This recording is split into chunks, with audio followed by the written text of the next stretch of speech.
7 weathered hands clutch his photo. Silas on horseback feels their gazes like branding irons. The oldest Maggie smiles.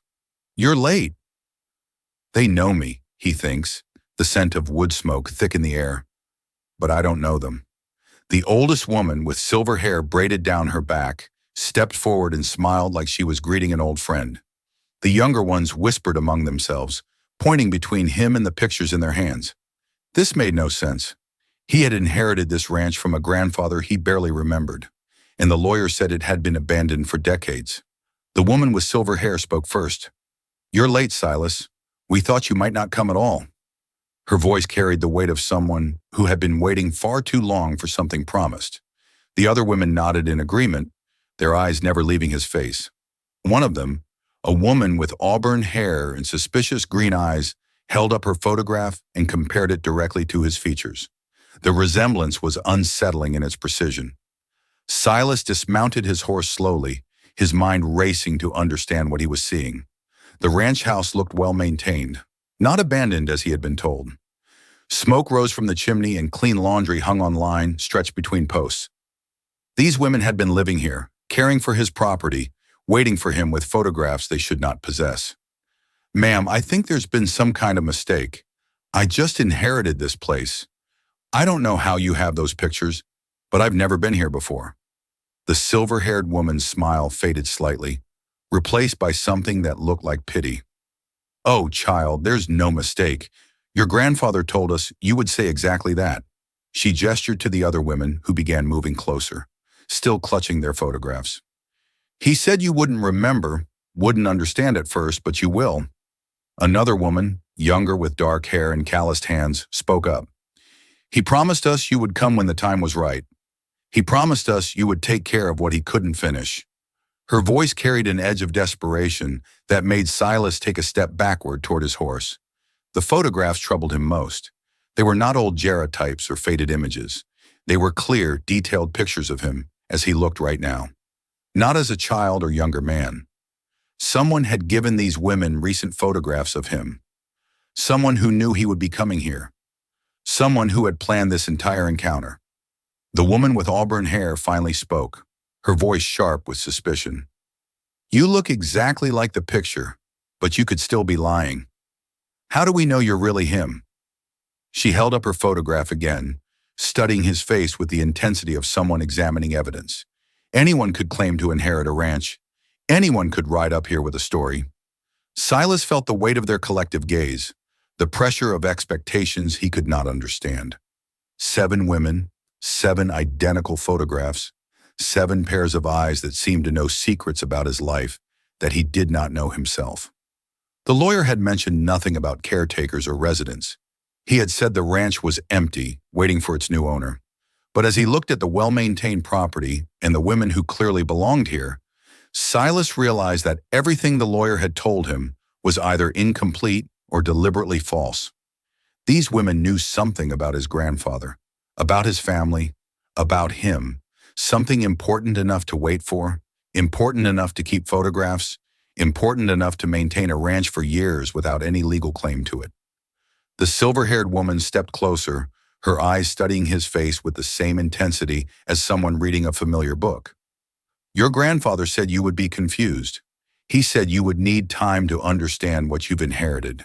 Her voice dropped to almost a whisper. "But time is something we don't have much of anymore." The woman with auburn hair crossed her arms and fixed Silas with a stare that could have cut through leather. "If you're really him, then you'll know about the letters. Your grandfather said you would bring the letters." Her voice carried the sharp edge of someone testing a stranger's claim. The other women turned to watch his response, their photographs still clutched in weathered hands. Silas felt his stomach drop. What letters? Nobody told me anything about letters. He reached into his saddlebags, pulling out the legal documents the lawyer had given him. "I only have the deed and some papers from the estate." The woman with auburn hair shook her head dismissively, but the silver-haired woman held up a hand to stop her from speaking. "Clarabelle, give him time. He's just arrived." The older woman's voice carried authority that the others seemed to respect. She turned back to Silas with eyes that held decades of patience. "Your grandfather said you might not have them immediately. He said sometimes lawyers keep important things longer than they should. Her words suggested she knew more about legal proceedings than a ranchwoman should. Silas studied the women more carefully. Their clothes were simple but well made. Their hands showed the calluses of honest work, but their speech patterns suggested education beyond what he expected to find on a remote ranch. The youngest among them, a woman who looked barely past 20, stepped forward nervously. "Ma'am, maybe we should show him the room first. Help him understand what his grandfather intended." Clarabelle's expression hardened. "Mercy. We agreed to wait until we were certain. What if this is some kind of trick? What if someone sent him here to take what we've been protecting?" Her suspicion seemed rooted in genuine fear, the kind that came from having something valuable to lose. The silver-haired woman, who seemed to be their unspoken leader, considered this carefully. "Maggie," she said to herself, then looked directly at Silas. "Your grandfather called me Maggie. He said when you came I should tell you about the night he made his promise, the night he said his grandson would honor what he couldn't finish himself." Silas felt a chill that had nothing to do with the evening air. What kind of promise? What was my grandfather involved in that required promises to 7 women? The questions tumbled out before he could stop them, revealing how completely lost he felt in this situation. Mercy, the youngest woman, glanced nervously at Maggie before speaking. "He promised us protection. He promised us a future when our husbands couldn't provide one anymore. He said his grandson would understand the responsibility that came with this land." Her voice trembled slightly as if the memory of that promise carried both hope and fear. Clarabelle stepped closer. Her photograph crumpled slightly in her tightening grip. "And he promised us we would never have to leave, never have to face the world alone again. But promises from dead men don't mean much unless the living honor them." Her words carried the weight of someone who had been disappointed by promises before. Silas looked around at the 7 faces watching him, each one carrying the burden of expectations he had never agreed to meet. The ranch suddenly felt less like an inheritance and more like a trap, complete with responsibilities he did not understand and obligations he had never consented to accept. But as the sun began to set behind the mountains, casting long shadows across the ranch yard, Silas realized that walking away might not be as simple as mounting his horse and riding back to town. These women had been waiting for him specifically with photographs that should not exist and knowledge about his family that he did not possess. Whatever his grandfather had started here, it was far from finished. Maggie seemed to read his thoughts. "Come inside, Silas. There are things you need to see before you make any decisions about staying or leaving." Her invitation sounded more like a gentle command, and something in her tone suggested that the choice to leave might not be entirely his to make. The inside of the ranch house struck Silas like a physical blow. Every surface was covered with photographs of him at different ages, from childhood through his current appearance. But that was impossible. These pictures showed him in places he had never been, wearing clothes he had never owned, standing next to people he had never met. His hand shook as he picked up one photograph from the mantelpiece, showing himself as a boy of perhaps 10 years old, standing beside his grandfather outside this very house.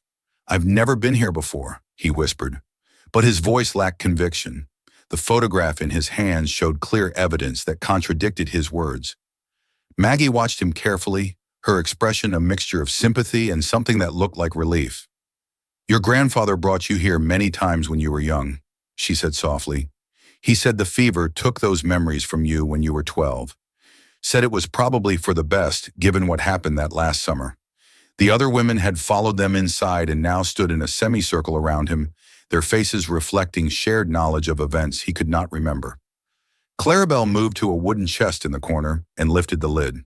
Inside were more photographs, documents, and what appeared to be children's clothing, size for a boy. "This was yours," she said, holding up a small hat that looked disturbingly familiar. "You lost it the day your grandfather sent you away for good." Silas felt the room spinning slightly. The fever she mentioned was real. He remembered being terribly ill as a child, remembered weeks of delirium and confusion. His parents had told him he had lost some memories from that time, but they had never mentioned visits to a grandfather's ranch or relationships with 7 women who seemed to know him better than he knew himself. Mercy approached slowly, carrying a leather journal bound with string. He wrote everything down about you, about us, about what he promised. He said, someday you would need to understand when you were old enough to handle the responsibility. She held the journal out to him, but Clarabelle intercepted it quickly. Not yet, Clarabelle said firmly. Anyone can look confused and pretend not to remember. We need more proof than childhood photographs and a familiar face. Her suspicion seemed to run deeper than simple caution. Something had taught her not to trust easily, something that made her protective of whatever secrets this house contained. Maggie sighed deeply and moved to the fireplace, where she retrieved a small wooden box from behind the logs. Your grandfather said if you ever came back and didn't remember, we should show you this. She opened the box to reveal a child's drawing, crude but recognizable as the ranch house and 7 stick figures standing in front of it. At the bottom, in a child's unsteady handwriting, were the words, "My friends at Grandpa's house." The drawing hit Silas harder than the photographs had. He could almost remember making it, could almost feel the pencil in his small hand as he carefully drew each figure. But the memory remained frustratingly just out of reach, like trying to grasp smoke. The last time you were here, Maggie continued, you promised us you would come back when you grew up. You said you would take care of us like your grandfather did. Her voice carried the weight of a promise made by a child, but expected to be honored by a man. Silas set the drawing down carefully, his mind reeling with implications he was only beginning to understand. These women had been waiting for him to return and fulfill a childhood promise he could not remember making. But more troubling than his forgotten memories was the question of why 7 grown women would build their entire lives around the promise of a child. What happened to your husbands? He asked suddenly, the question emerging before he could consider whether it was appropriate. The room fell silent, and the expressions on the women's faces shifted to something darker, more guarded. Clarabelle's jaw tightened visibly. That's not a story for your first night back, she said, but her tone suggested it was a story that would need to be told eventually. The sound of approaching hoofbeats cut through the evening silence, like a blade through fabric. All 7 women immediately tensed, their faces draining of color as they moved away from the windows. Maggie grabbed Silas by the arm with surprising strength, her fingernails digging into his sleeve. They're early, she whispered, and the fear in her voice was unmistakable. Clarabelle was already moving toward a rifle mounted above the fireplace, her movements quick and practiced. How many? She asked tersely, and Mercy peered carefully through a gap in the curtains. 3 riders, Mercy reported, her voice barely audible. Same ones as last month. The other women began moving with obvious familiarity, extinguishing lamps and securing doors, with the efficiency of people who had done this many times before. Silas felt completely lost in the sudden transformation of the house from a place of mysterious welcomes to what appeared to be a fortress under siege. Who are they? What do they want?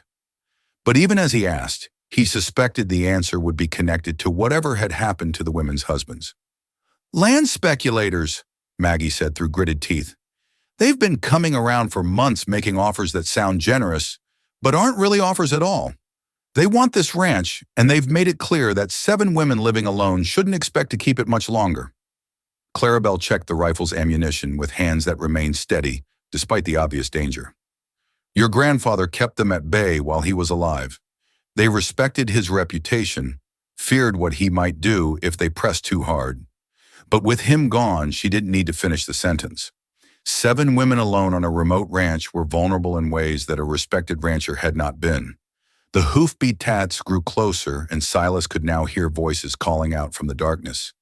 Ladies, we know you're in there, came a rough voice that carried the confidence of someone accustomed to getting his way. We've got some papers you need to see, some business to discuss. Mercy moved away from the window, her face pale with fear. They've never come this late before. Something's changed. Her words carried implications that made Silas's stomach tighten with apprehension. What kind of papers? Silas asked, but Maggie was already moving toward the back of the house, gesturing for the others to follow. The kind that don't matter much if you can't enforce them, Clarabelle said grimly.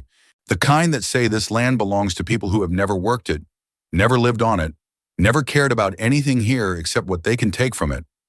Another voice from outside, different from the first but equally threatening, called out with mock politeness.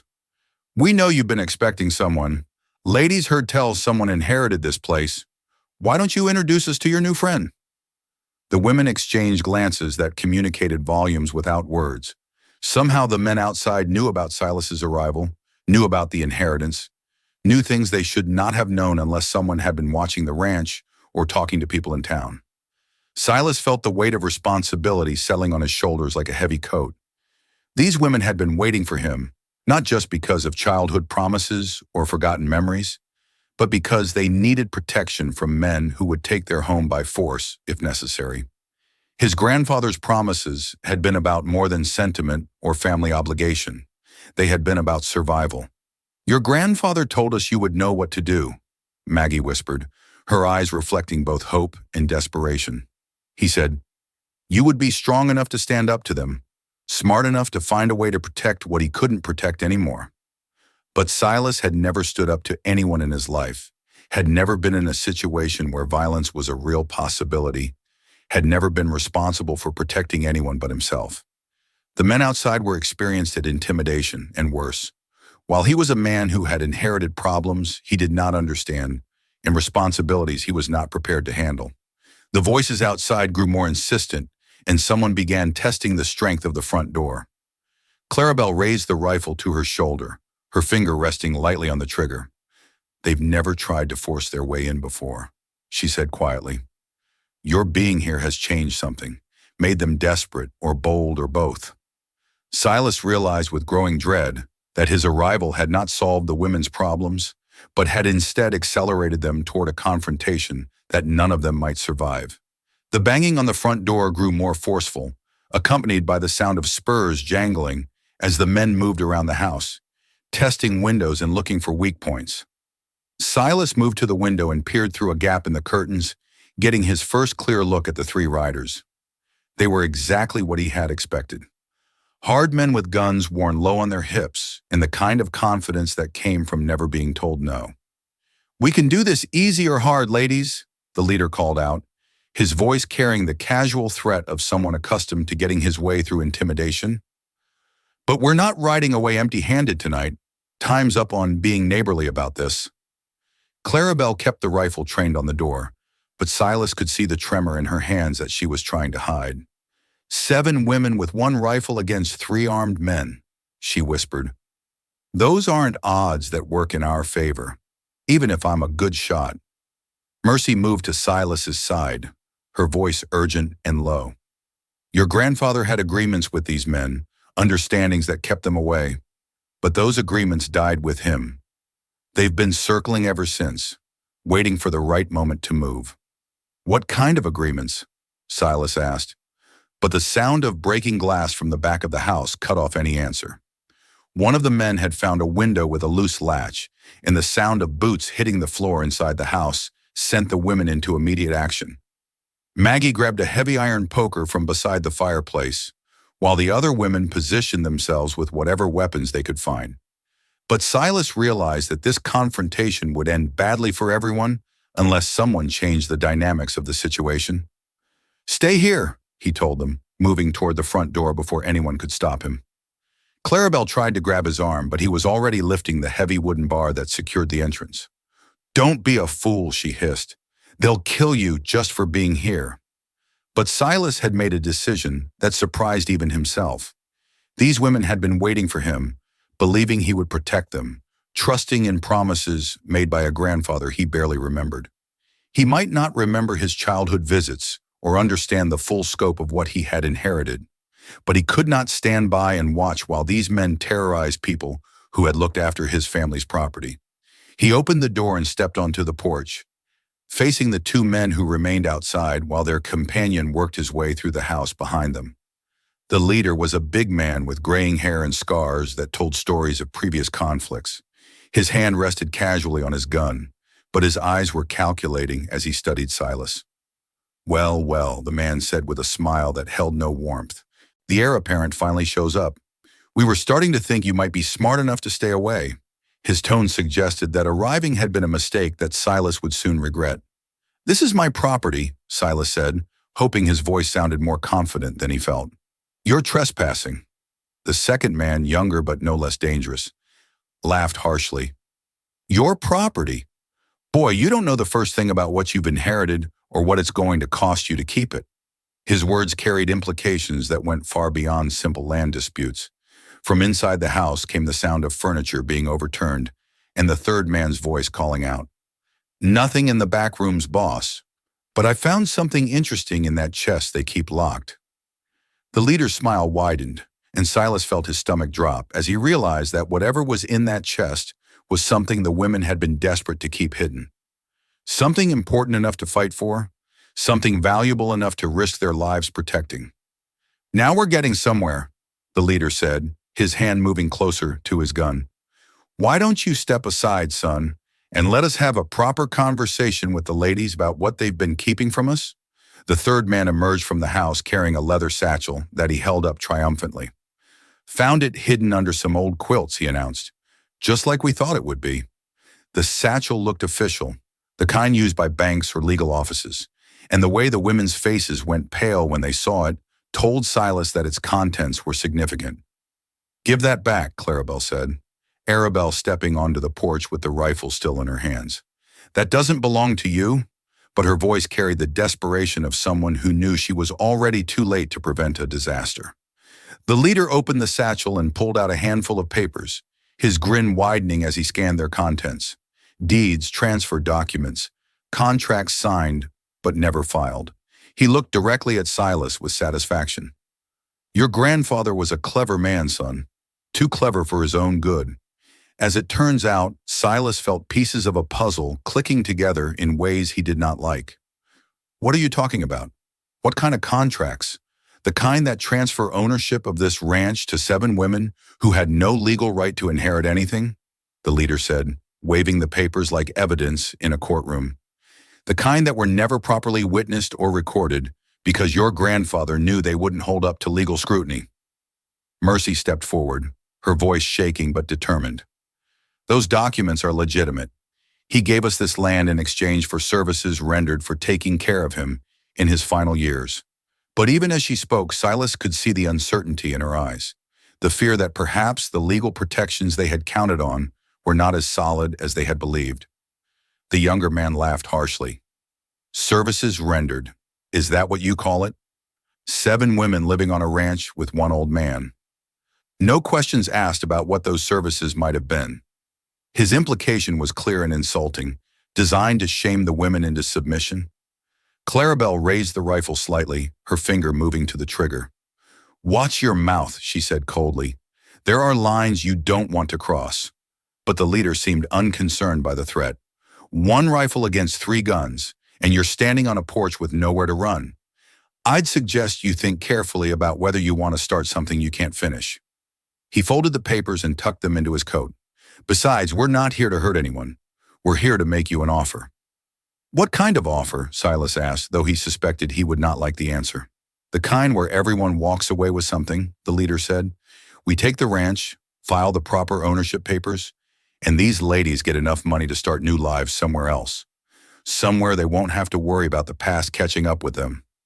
The mention of the past made several of the women exchange nervous glances, and Silas realized there were still secrets he had not uncovered. Still pieces of this puzzle that remained hidden.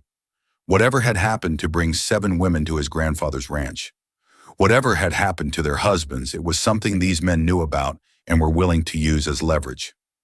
Maggie stepped forward, her voice carrying a dignity that age and hardship had not diminished. "And if we refuse your generous offer?" The leader's smile faded, replaced by an expression that was all business. "Then we file these papers with the territorial court, along with some other documents that raise interesting questions about what happened to 7 husbands who all disappeared around the same time." His words hit like physical blows, and Silas saw the color drain from every woman's face. "You have 3 days to think it over," the leader continued, mounting his horse with casual confidence. 3 days to decide whether you want to take our money and disappear quietly, or whether you want to explain to a judge and jury how 7 married women all became widows in the same month." As the 3 men rode away into the darkness, Silas turned to face 7 women whose faces reflected guilt, fear, and secrets that were finally beginning to surface. The silence that followed the men's departure was heavier than any words could have been. Silas stood on the porch, watching the dust settle in the moonlight, while behind him, 7 women grappled with the weight of secrets that had finally been dragged into the open. When he turned around, he found them all looking at him with expressions that mixed shame, defiance, and desperate hope. 7 husbands, he said quietly, all disappeared in the same month. That's not a coincidence. His words were not an accusation, but they demanded an explanation that could no longer be avoided. Maggie sat down heavily in a wooden chair, suddenly looking every one of her years. "Your grandfather saved us," she said simply. "All of us from men who should have protected us, but chose to hurt us instead." Her voice carried the weight of memories that had been buried, but never forgotten. Clarabelle set the rifle aside and faced Silas directly, her chin raised in defiance. "My husband broke my arm twice and my ribs once. Said it was his right as a husband to discipline his wife however he saw fit." She rolled up her sleeves, revealing faded scars that told stories of systematic abuse. "The day he threatened to startle my sister's children was the day I decided I'd had enough." Mercy nodded, her young face hardening with painful memories. "Mine sold me to other men when he needed drinking money.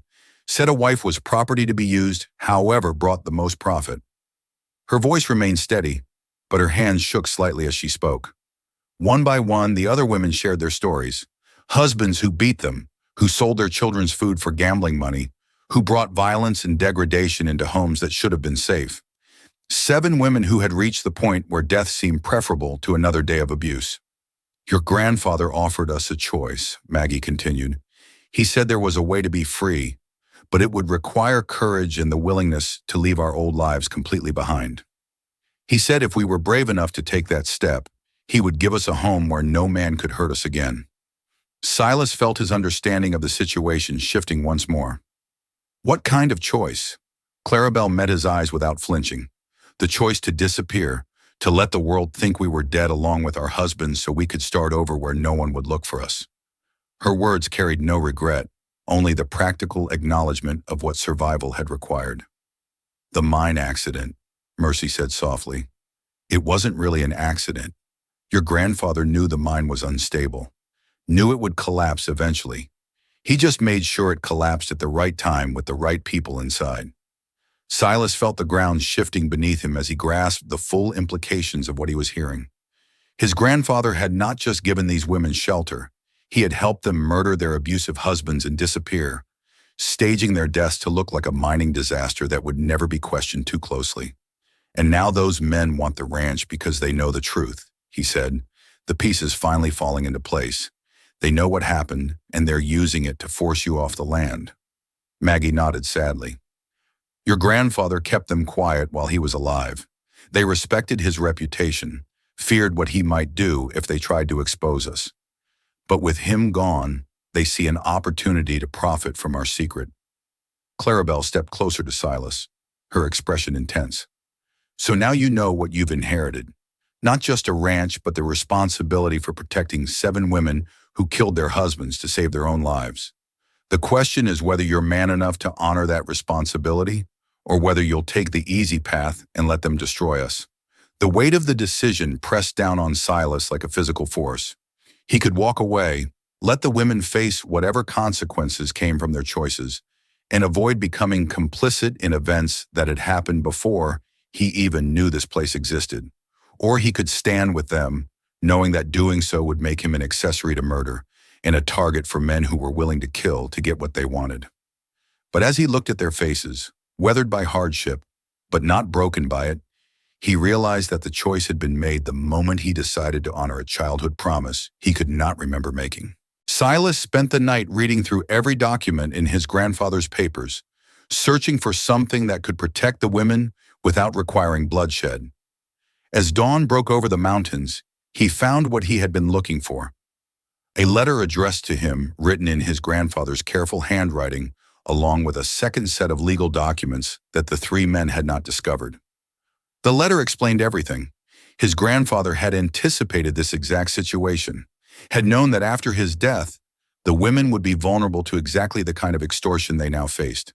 But he had also prepared a solution that required someone he could trust completely, someone who shared his blood and his sense of honor.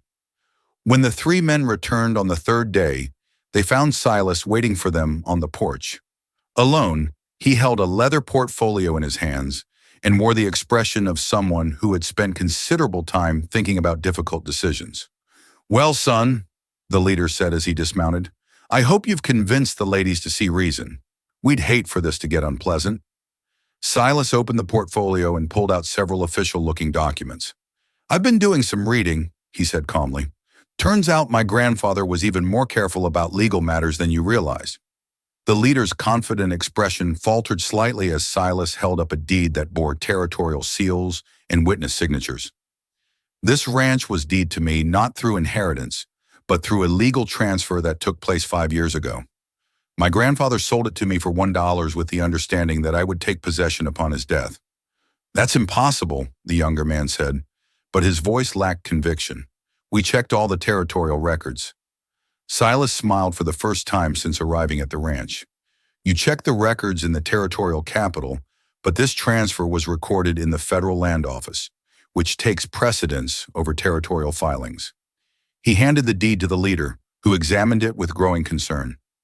"Even if that's true," the leader said slowly, "it doesn't change what we know about these women.